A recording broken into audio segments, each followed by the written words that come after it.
targeted multiple regions, including the capital Kyiv, where one woman was killed.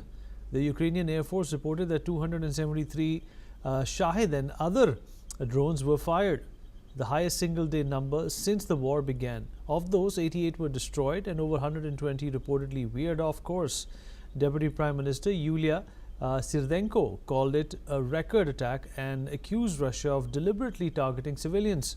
The assault comes just 2 days after the first direct peace talks in over 3 years held in Turkey. Despite the dialogue, Russia is intensifying its offensive and claimed on Sunday it had seized another village in Donetsk. President Putin, in an interview aired Sunday, insisted Russia's aim is to eliminate the root causes of the war and secure its borders. The rhetoric Ukraine and the West reject as justification for a brutal invasion. Ukrainian President Vladimir Zelensky, attending the Vatican inauguration of Pope Leo XIV, shook hands with US Vice President J.D. Vance in a rare public encounter following recent diplomatic tensions. He is expected to meet with the Pope later Sunday. Meanwhile, US President Donald Trump is preparing for phone calls Monday with both Putin and Zelensky, saying his goal is to end what he calls a senseless bloodbath. Despite ongoing diplomacy, violence on the ground continues to escalate, leaving little immediate hope for peace. Joining us on the program is Martin Erez, international affairs expert. Martin, appreciate you being here. Thank you so much. Well, Donald Trump is going to be speaking to Zelensky and Vladimir Putin, but the fact of the matter is, what is he expecting to change? He's had these conversations in the past as well. He came to the party. His election plank was that I will end this war. He has not been successful and is tiptoeing with a number of issues, including tariffs, has also sent the wrong message to perhaps Vladimir Putin and Zelensky that Donald Trump cannot be taken seriously. So absolutely, I think the problem with Donald Trump is that he wanted to absolutely dismiss the effort by the Biden administration. He wanted to do a complete change of a strategy. He thought that approaching Putin was going to make the talks a little bit more effective. But right now, he's in a situation that both parties, no one knows what he really wants. Like from one side, Putin has declared that he doesn't trust the US anymore. And right now, after what happened in the White House, Zelensky is also very disappointed.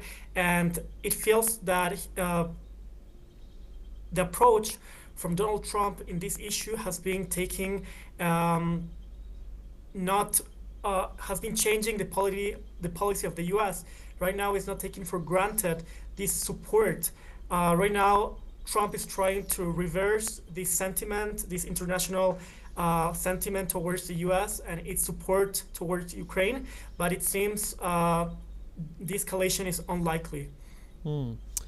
Martin, you said de-escalation is unlikely, but the fact of the matter is that Ukraine is not getting too much support from the Western countries at this point in time, and perhaps will lack the wherewithal in the next few weeks or months to come to take on Russia. With Russia intensifying this conflict, where do you see this going in the next few months? Is it about to get more dangerous, for this part of the world?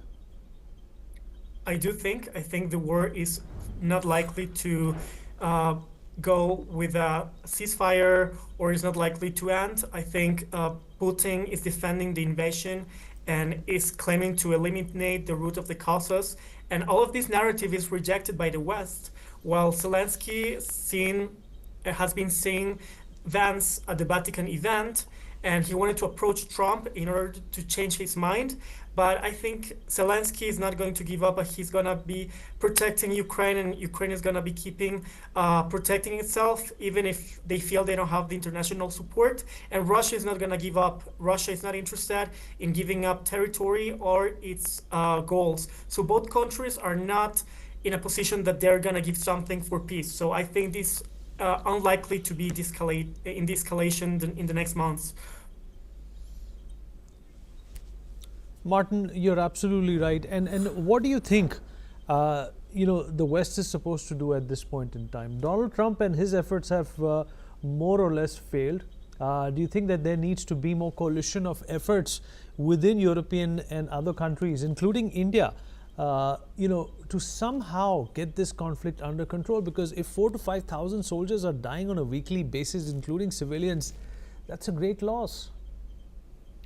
Of course, I think right now, because of the new administration in Germany, Germany is taking seriously the threat from Russia, and they are approaching other European countries in order to make their armies stronger. So I think European response and support towards Ukraine will increase, will get more efficient, will get more straightforward, and they will try to make their militaries more stronger than before, and to support.